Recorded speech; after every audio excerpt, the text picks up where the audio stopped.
नमस्कार, मैं हूं अवनींद्र आशुतोष। टर्निंग मार्केट में आपका बहुत बहुत स्वागत है। लेखन की अगर हम बात करते हैं, अभिव्यक्ति की बात करते हैं, कविता की बात हो, गद्य हो, पद्य हो, सब अपनी अपनी जो जगह है वो बना लेते हैं। लेकिन अगर हम कहानी संग्रह की बात करें तो इन दिनों खासकर अगर हम मुंबई की बात करें तो एक पुस्तक बहुत चर्चे में है जिसका नाम है वेश्या की बेटी। उसमें 25 कहानियाँ हैं और लोगों ने अलग अलग तरह से उसको पढ़ने का क्रम जो है वो जारी रखा है। लोगों की प्रतिक्रियाएं भी लगातार आ रही हैं और हमारे साथ है उस पुस्तक के लेखक नवीन कुमार जी, जिनको एक लंबे दौर से हमने देखा है, एक बहुत बड़ा अरसा देखा है उनको पत्रकारिता में जूझते हुए, अलग अलग ब्रेकिंग न्यूज़ करते हुए, लिखते हुए। लेकिन अब उन्होंने एक पुस्तक को अपने दिल से लिखने की कोशिश की है जिसका नाम है वेश्या की बेटी, और लगातार उसकी चर्चा है इन दिनों मुंबई में, मुंबई के बाहर भी। और आज हमारे साथ खुद है नवीन जी, आपका बहुत बहुत स्वागत है। धन्यवाद। ये बताइए कि वेश्या की बेटी जो है, कब इसकी योजना कब तैयार किया आपने? ये कोरोना काल में जो खाली समय था जी, हालांकि मैं पत्रकारिता भी कर रहा था घर से बैठे हुए, लेकिन और भी समय मिल रहा था, कई तरह के अनुभव मिल रहे थे, तो दिमाग में आया कि यार कुछ कहानियाँ लिखी जाए। मैं स्टूडेंट लाइफ में कहानियाँ लिखा करता था, लेकिन वो जब पत्रकारिता में पूरी तरह समय आ गया तो कहानी सोचता इतना मैंने छोड़ दिया। तो पत्रकारिता में भावना नहीं चलती, भावुक हो गए तो फिर आप पत्रकारिता नहीं कर पाएंगे, इसलिए मैंने कहानी कविता लिखना बंद कर दिया। कोरोना काल में मुझे मौका मिला और मैंने लिखना शुरू किया वहाँ से। कोरोना काल से इस काल में आपको कई कहानियाँ मतलब योजना काफी पहले से थी, आप युवा पीढ़ी युवा के तब से मतलब हाँ सक्रिय था मैं, लेकिन ठोस योजना कोरोना काल में मजबूती दिया समय था और अनुभव कुछ इस तरह के थे, मुझे लगा कि उस अनुभव को भी दुनिया में बांटा जाए। नवीन कुमार जी मूलतः बिहार के हैं, खगड़िया के आसपास का जो पूरा इलाका है इनसे चिर परिचित है। लेकिन अगर हम मुंबई की बात करें तो जनसत्ता, इंडिया टुडे और हिंदुस्तान में एक लंबा अरसा गुजारने के बाद इन दिनों चर्चे में इसलिए हैं कि उनकी कहानियाँ लगातार लोगों को छू रही हैं। अगर हम बात करें पाठकों की तो उनका भी पूरा रिएक्शन सामने आया है, उसको भी हम आपको दिखाने की कोशिश करेंगे। लेकिन सबसे पहले ये जानते हैं कि जो 25 कहानियों का जो चुनाव आपने किया, इसके अलावा भी तो बहुत कहानियाँ होंगी दिमाग में। मैंने 25 कहानियाँ ही लिखी हैं और इसमें से कुछ कहानियाँ लगभग 5-6 कहानियाँ इंदौर के अखबार में छपी हुई है, लेकिन मैंने फिर आगे कहानियों को छपवाना बंद कर दिया, इसलिए कि मेरे दिमाग में था कि सारी कहानियों का एक संग्रह आए तो पाठकों को ज़्यादा अच्छा लगेगा। बिल्कुल। और नई कहानियाँ पढ़ने को मिलेगी, ऐसा नहीं कि छपी सारी कहानियाँ हैं, बिल्कुल नहीं है। और मैंने इस पुस्तक को पढ़ने के बाद ही ये राय बनाई कि वाकई नवीन जी की जो प्रतिभा है उसमें बहुत कुछ भर भर के है, जो आप इसको प्राप्त करना चाहें तो असंभव नहीं आपके लिए, क्योंकि आज डिजिटल ज़माना है, ऑनलाइन भी लोग इसको अमेजन पे ले सकते हैं। और पंकज त्रिपाठी जी ने जो लिखा है इस पुस्तक के बारे में, उसको मैं आपको सबसे पहले पढ़ के सुनाना चाहूँगा। इस संग्रह की ज़्यादातर कहानियाँ मैंने गंभीरता के साथ पढ़ी हैं, लेकिन कुछ को सरसरी तौर पर देखी है। मुझे यह निश्चित तौर पर लगा कि कहानीकार विषय के चयन को लेकर भी काफ़ी संवेदनशील रहा है। ये पंकज त्रिपाठी जी का कहना है, जो लगातार इंडस्ट्री में धूम मचा रहे हैं। वेश्या की बेटी, जीवन बाबू, सालगिरह, सुमेधा की जिद, रंग भेद, बंद कर दो दरवाज़ा जैसी कहानियाँ आपको सोचने के लिए मजबूर कर देंगी। कहानियों में रफ्तार है और मुझे लगता है कि जब पाठक संग्रह को देखेंगे और पढ़ेंगे तो उनकी दिलचस्पी अंत तक बनी रहेगी। इसके लिए मैं पाठकों से यही कहूँगा कि इस संग्रह को पढ़िए और अपनी राय भी दीजिए, ताकि कहानीकार को लेखन के लिए ऊर्जा मिल सके। जी हाँ, ऊर्जा बहुत ज़रूरी है। पाठकों की तरफ से जो ऊर्जा मिलती है, तो कहीं ना कहीं से ये निवेदन इन्होंने किया है, जिनका नाम है पंकज त्रिपाठी, जो बहुत भैया अब अभिनय कर रहे हैं और एक्टर तो ही कमाल के जी के हैं और बिहार के हैं। तो इनकी जो गंभीरता है उसको भी आप ज़रूर समझिए। अमेज़ॉन पे वेश्या की बेटी को आप ले सकते हैं। और भी बहुत सारी कहानियाँ हैं जो अपने अपने तरीके से लोग पसंद कर रहे हैं। नवीन जी, आपसे अगर पूछा जाए तो एक बहुत कठिन सवाल आपसे करने की इच्छा हो रही है। हर कहानी आपके लिए एक जैसी होगी, अगर आपके दिल के करीब अगर पूछी जाए कि सबसे करीब कौन सा है, कौन सी कहानी है, तो क्या कहेंगे हमारे दर्शकों को? एक कहानीकार के लिए ये कहना बहुत मुश्किल है कि दिल के करीब कौन सी एक कहानी है। कहानीकार के लिए सारी कहानियाँ दिल के करीब ही होती हैं। अगर दिल के करीब नहीं होगी तो ये संग्रह आते ही नहीं है। 25 कहानियों का संग्रह है, सब एक सब हमारे लिए सब एक ही जैसे है, इतने सब दिल के करीब है। भाषा माता पिता की तरह है। माता पिता से अगर पूछा जाए कि आपके बच्चों में कौन सा बच्चा प्रिय है, तो माता पिता अटक जाते हैं, और यही कारण है कि इनकी भावनाओं को मैं समझ रहा हूँ और सहमत भी हूँ। लेकिन अगर हम अपनी पसंद की बात करें तो मैंने सारी कहानियाँ पढ़ी हैं इसमें, और जो सबसे ख़ास है वो मेरे लिए इसलिए अच्छी है कि एक चरित्र होता है जीवन में। खासकर अगर हम वेश्याओं की बात करते हैं तो लोग नाक भौं सिकोड़ देते हैं, लेकिन इस पुस्तक की जो पहली कहानी है उसने लोगों को बांध लिया है, पाठकों को बहुत ज़्यादा टच किया है। और ऐसे में कहा जा सकता है कि एक वेश्या के जीवन में जो सबसे बड़ी घटना होती है वो यही होती है कि उसकी जो संतान है वो इस कचरे, इस नरक में ना आए। और उसका एक बहुत ही कमाल का चित्रण इस किताब में है, जिसके लिए आपको ये किताब पढ़नी होगी, वेश्या की बेटी। और वाकई एक वेश्या ने जो संदेश दिया है नवीन जी कि वाकई अगर आप इच्छा में कुछ शक्ति रखते हैं, शक्तिशाली इच्छा में बहुत ज़्यादा मजबूती है, तो आपके लिए नामुमकिन कुछ भी नहीं है। आने वाले दिनों में और क्या क्या तैयारी कर रहे हैं आप? इसके प्रमोशन के लिए और भी बहुत सारे लोग आपको बुला रहे हैं, अलग अलग कैरेक्टर आपकी तारीफ कर रहे हैं, तो कैसा लग रहा है आपको कि वाकई ऐसा? मुझे ऐसा लग रहा है कि मैंने जो कहानियाँ लिखी हैं और वो कहानी अगर पसंद आ रही हो तो ऐसा लगता है कि एक लेखक के लिए ये सबसे अच्छी बात है कि उसकी लेखनी को लोग पसंद करते हैं, उसकी सोच को, उसके विचार को लोग पसंद करते हैं। यानी कि ये कह सकते हैं कि हमारी सोच और विचार के तरह के और भी लोग हैं जी, जो हमारे साथ हैं, वो उनके जो रिएक्शन मिल रहे हैं, जो प्रतिक्रिया मिल रही है, उससे मुझे अच्छा लग रहा है और ऊर्जा भी मिल रही है कि हम आगे फिर और दूसरी किताब भी लिखें। मतलब मैं कहानी से एक और किताब लिख रहा हूँ, अभी बात नहीं करूँगा, वो कि बहुत प्राइमरी स्टेज में है।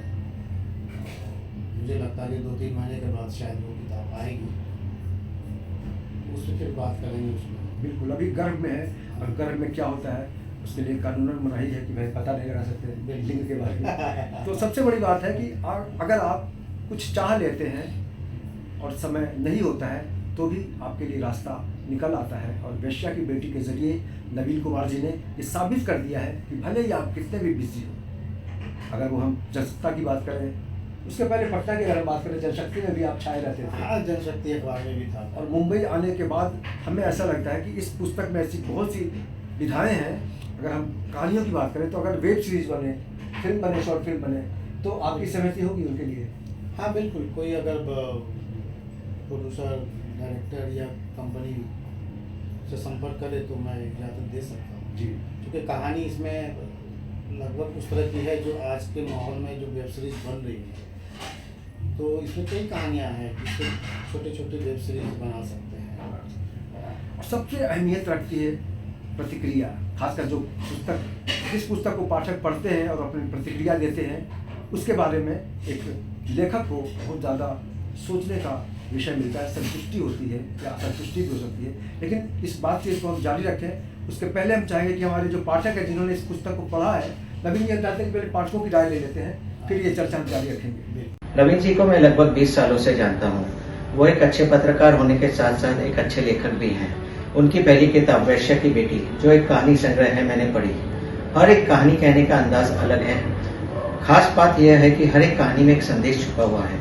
कुछ कहानियां तो क्रांतिकारी विचारों को दर्शाती है, वहीं कुछ विशेष वर्ग में कल्पनाओं की उड़ान भरने की क्षमता रखती है।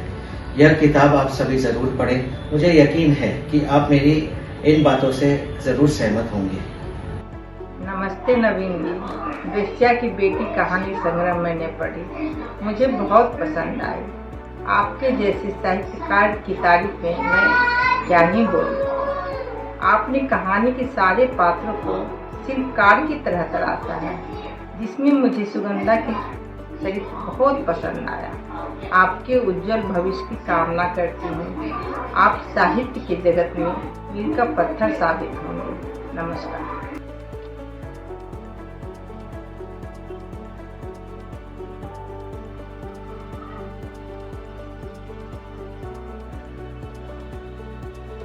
नवीन बाबू, आपकी कहानी संग्रह बेश्या की बेटी के लिए आपको बहुत बहुत बधाई। आप पत्रकार तो अच्छे थे ही, अब साहित्यकार भी अच्छे बन गए हैं। आपकी रचनात्मक लेखन कौशल मुझे बहुत पसंद आई। इस संग्रह के कहानियों का कथानक काफ़ी रोचक है। कहानी के सारे पात्र जीवंत और वास्तविक लगते हैं, खासकर जीवन बाबू। कहानी संग्रह को पढ़ने के बाद मुझे फणीश्वरनाथ रेणु की याद आ गई। आपने भी सामाजिक और भावनात्मक पहलू को उजागर किया है। आपकी इस उपलब्धि एवं भविष्य में साहित्य लेखन के लिए आपको ढेर सारी शुभकामनाएं। नवीन जी की लिखी हुई ये कहानी संग्रह वेश्या की बेटी, जिसका किताब का नाम है, ये काफ़ी अप्रिशिएबल पुस्तक लगी हमको। और इसमें छोटी छोटी कहानियों का संग्रह है, जिसमें कि वेश्या की बेटी, जीवन बाबू, अलावे ये मुस्कान और खिले फूल और सुमेधा की जिद, उसके बाद काली, ऐसी कहानियों का संग्रह है, जिसमें उन्होंने अपने पात्रों का जो ये विवरण दिया है और उनके द्वारा जो अपने भावनाओं को व्यक्त करवाया है, वो काबिले तारीफ है। और सबसे बड़ी बात है कि उन्होंने कोई क्लिष्ट भाषा का प्रयोग नहीं किया है। साधारण ढंग से अपनी अभिव्यक्ति को व्यक्त किया है।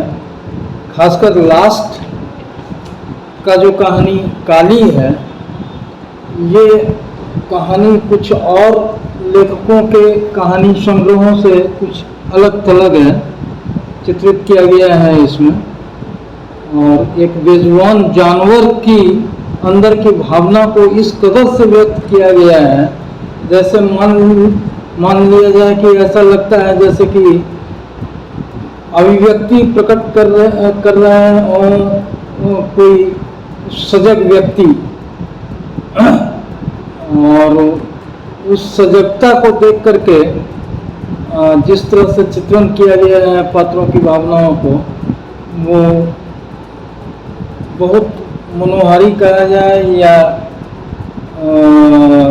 एक अलग थलग प्रवृत्ति निहित है उसके अंदर। एक उसको कैसे विवरण किया जाए, लेकिन अच्छा लगा हमको, बहुत अच्छा लगा।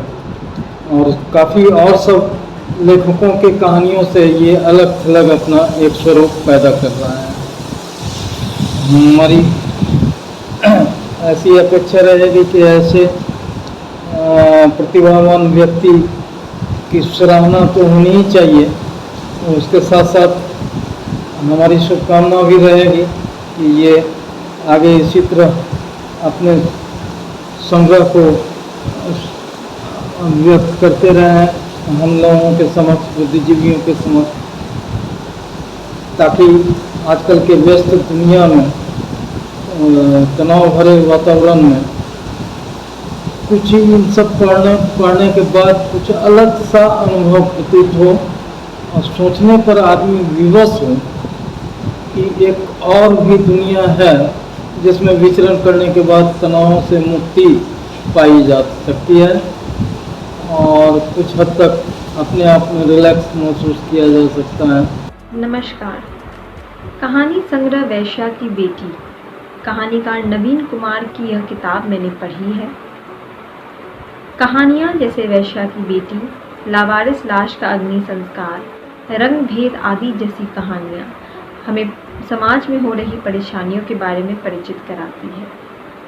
कहानीकार ने इन समस्याओं पर गंभीर तौर पर विचार किया है और साथ ही हम पाठकों को भी यह कहानियाँ लिखकर इन परेशानियों पर विचार करने पर मजबूर किया है। मुझे तो यह किताब बहुत अच्छी लगी। मैं तो कहूँगी कि आप सभी इस किताब को ज़रूर मंगवाइए, जो कि ऑनलाइन अमेज़ॉन पर उपलब्ध है, और साथ ही कहानीकार को और भी ऐसी कहानियाँ लिखने के लिए प्रोत्साहित भी कीजिए। धन्यवाद। मैंने इस पुस्तक की सारी कहानियां पढ़ी। लगभग सारी कहानियां आजकल समाज में हो रही जीवंत घटनाओं पर आधारित है। कहानियां शिक्षाप्रद है और नारी मान सम्मान से प्रेरित है। जीवन बाबू हो या काली या बंद कर दो दरवाजा, ऐसे ही कहानियों का संग्रह है। मैंने आप एक पत्रकार की लेखनी आपके कहानियों में दिखती है। मैंने आपकी पुस्तक पोस्टमैन पढ़कर ये महसूस किया कि सामाजिक कुरीतियाँ, नारी उत्पीड़न, प्राकृतिक त्रासदी और व्यक्तिगत समस्याओं का मूर्त रूप आपने प्रस्तुत किया है। यह अति सराहनीय है। आप ऐसी कहानियाँ और लिखते रहें।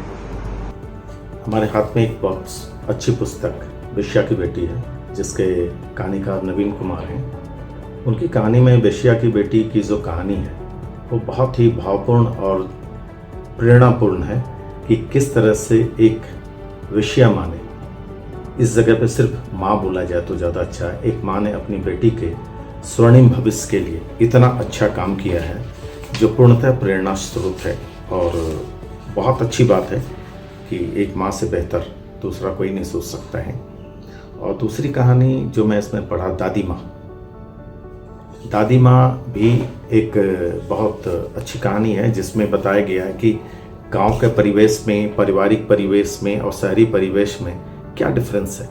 ये आप जब पढ़ेंगे तो समझ में आएगा। इसलिए मैं तो बोलूँगा कि इस किताब को ज़रूर मंगाइए, आप लोग भी पढ़िए।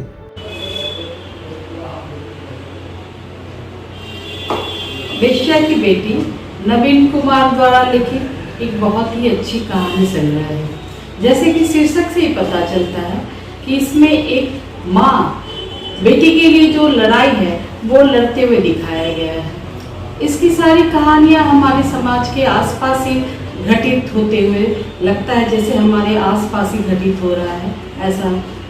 और इसमें एक कहानी है जीवन बाबू में एक रिटायर्ड व्यक्ति का दर्द दिखाया गया है। फिर काली कहानी में दिखाया गया है जानवर और इंसान दोनों में जो मानवीय रिश्ता है उसको दिखाया गया है। सारा कहानियाँ जो है बहुत एक से रोचक और अच्छी कहानियाँ हैं। इसके लिए नवीन बाबू को बहुत बहुत बधाई और शुभकामनाएं। कुछ कहानियाँ दिल में उतर जाती हैं और वहीं रह जाती हैं। लेखक नवीन कुमार की किताब वेश्या की बेटी ऐसी कहानियों से भरी है। रंगभेद, सालगिरह, अंतिम बुलावा और मुर्दाघर जैसी हर कहानी एक एहसास है, एक सच जो आपको सोचने पर मजबूर कर देता है। नवीन जी की कलम केवल कहानियां नहीं देती, वो जिंदगी को शब्दों में ढालते हैं। उनका हर पन्ना, हर लफ्ज दिल को छू जाता है। तो वेश्या की बेटी को जरूर पढ़िए और कहानियों में उतरिए, जहां बहुत कुछ कहा गया है। चुपचाप। नमस्कार, मेरा नाम देवेश शर्मा है and I am an actor by profession. जैसे कि मुझे किताबें पढ़ना बहुत पसंद है और किताबों में सबसे ज्यादा मैं कहानियां पढ़ना पसंद करता हूँ। तो पिछले कुछ टाइम से मैं एक किताब पढ़ रहा हूँ जिसका नाम है वेश्या की बेटी। इसे लिखा है नवीन कुमार जी ने। जिस कलम से नवीन जी ने लिखा है वो कलम बेशक आप कह सकते हैं कि शांत है, लेकिन उस कलम से निकले हुए एक एक शब्द अपने आप में बहुत गहरे हैं। इस किताब में बहुत सारी कहानियां हैं, जैसे कि मुर्दाघर और अंतिम बुलावा, कन्हैया, एम्बुलेंस। तो ऐसी कई कहानियां हैं जो कि आप यूं कहिए कि वो जब शुरू होती है तो एक जख्म के साथ शुरू होती है और जब वो खत्म होती है तो एक मरहम देकर जाती है। तो आप समझ सकते हैं कि कितनी डीप और कितनी प्यारी ये किताब लिखी गई है। तो मैं चाहता हूं कि आप इस किताब को पढ़िए। इसके तो देखा, अपने पाठकों ने अपने अपने तरीके से प्रतिक्रिया दी और जिन्होंने इस पुस्तक को पढ़ा है उनकी भावनाओं को आपने महसूस किया होगा। बहुत सारे लोग, अगर गिरिजन नोएडा की बात है, गढ़िया की बात है, तो अलग अलग क्षेत्र के लोग जो हैं, कलाकार लोग भी हैं, वो तारीफ कर रहे हैं। तो इनकी प्रतिक्रियाओं के बारे में आपकी क्या प्रतिक्रिया है? क्या कहना चाहेंगे हमारे उन पाठकों को जो उन्होंने समय निकालकर इस पुस्तक को पढ़ने की कोशिश? मैं तो उनका शुक्रगुजार हूँ कि उन्होंने किताब खरीदी है और किताब पढ़ी भी है और गंभीरता से पढ़ी है। और उसके जो रिएक्शन है, जो प्रतिक्रिया है, बता रहा है कि उन्होंने दिल से किताब पढ़ी है और महसूस भी किया है। बिल्कुल उनकी प्रतिक्रिया में दिख रहा है। और सबसे बड़ी बात है कि वो शीर्षक लेकर बता रहे हैं। हाँ, शीर्षक लेकर के, किताब लेकर के।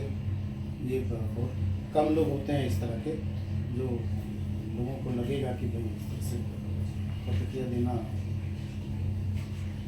सही है गलत है, उनकी अपनी भावना है। तो वाकई आज के दौर में पुस्तकों को पढ़ना लोग भूलते जा रहे हैं, खासकर पाठकों की संख्या की बात करें तो उसमें कमी आई है।